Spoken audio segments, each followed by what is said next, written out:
ये फेडरेशन कैसे बना? क्या बोलना? ये बैडमिंटन के बारे में रैकेट हाथ में मैं बताता हूँ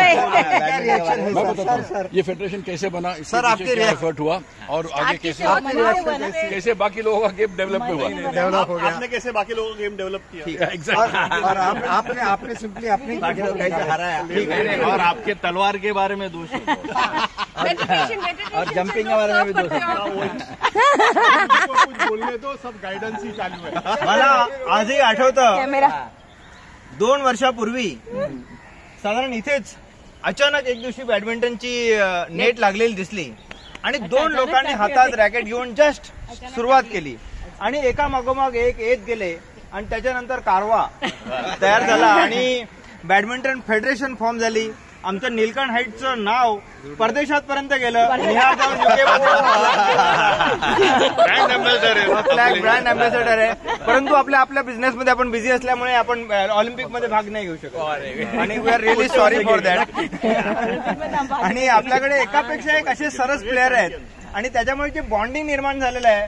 म्हणजे मी तर म्हणतो की जसं जमिनीमध्ये झाडं येतात आणि जमीन सगळी पकडली जाते आणि त्याच्यामुळे बॅडमिंटनमुळे हा आपला पूर्ण गार्डन मधला जो ग्रुप आहे तो एकमेकाला पकडून झाला, घट्ट झाला, एवढा स्ट्रॉंग झाला आणि त्या स्ट्रॉंग झाल्यामुळे वेगवेगळ्या गोष्टी आपण गार्डन ग्रुप मध्ये करू शकतो.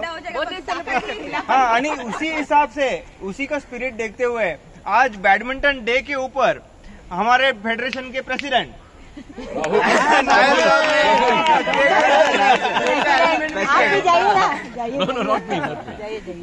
प्रेसिडेंट को मैं हार्दिक शुभकामनाएं देता हूँ और हमारे केक लाया है और प्लस हमारे बैडमिंटन फेडरेशन के जो फर्स्ट रैंक जिनको मिला है हमको number 1 seeded Abhijit, second seeded Jay and Nihar Ajay.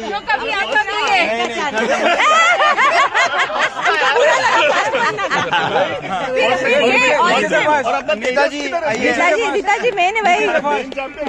Women's number 1 seed, women's number 1 seeded नीचे से फर्स्ट जय शेट्टी है.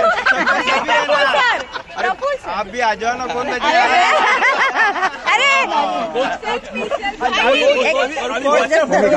वीडियो चालू है, वीडियो चालू है. कोच मैडम आई है.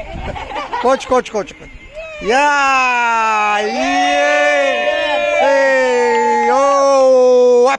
मेरा भी आवाज आया.